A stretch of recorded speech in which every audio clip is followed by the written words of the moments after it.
স্কুলের পড়ুয়াদের সংস্কৃতি মনস্ক করে তুলতে উদ্যোগী হেমদাবাদের সারদা বিদ্যা মন্দির হাই স্কুল।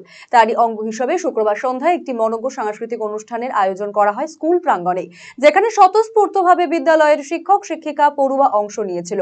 অনুষ্ঠানে উপস্থিত বিডিও সুদীপ পাল, হেমদাবাদের অবর বিদ্যালয় পরিদর্শক জয়ী দেবনাথ, স্কুলের প্রধান আচার্য বিমল চন্দ্র দাস সহ অনেকেই। প্রধান আচার্য বিমল চন্দ্র দাস বলেন, প্রতিবারের মতো এবারেও 3 দিন ধরে সাংস্কৃতিক অনুষ্ঠান চলছে। 45টি ইভেন্টে প্রায় 450 পড়ুয়া অংশ নিয়েছিলেন।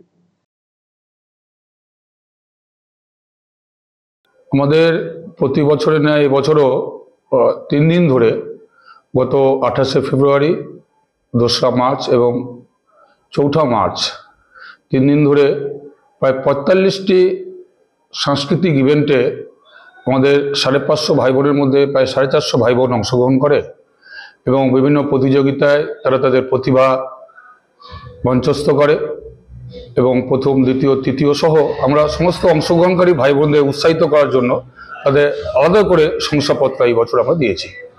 আজকে কি আয়োজন হচ্ছে? আজকে মূলত আমাদের বিদ্যা মন্দিরের দাদাভাই দিদিভাইদের দ্বারা এবং ভাই বোনদের নিয়ে মনোজ্ঞ সাংস্কৃতিক সন্ধ্যা, আর এখানে বিভিন্ন সাংস্কৃতিক অনুষ্ঠানের মাধ্যমে তারা আজকের দিনটিকে উদযাপন করছে। আপনি কি দীর্ঘদিন থেকে পেটের বিভিন্ন সমস্যায় ভুগছেন, গ্যাসের সমস্যায় ভুগছেন? তাহলে আপনার জন্য সুখবর। এখন থেকে প্রতি মাসের নির্দিষ্ট দিনে দিশারি হেলথ কেয়ার রায়গঞ্জ শাখায় নিয়মিত বসছেন হায়দ্রাবাদ থেকে আগত বিশিষ্ট গ্যাস্ট্রোএন্টারোলজিস্ট ডক্টর রবি কিরণ পেরুমাল্লা। ডাক্তার রবি কিরণ পেরুমাল্লাকে দেখাতে আজই যোগাযোগ করুন দিশারি হেলথ কেয়ার উকিলপাড়া রায়গঞ্জ শাখায়।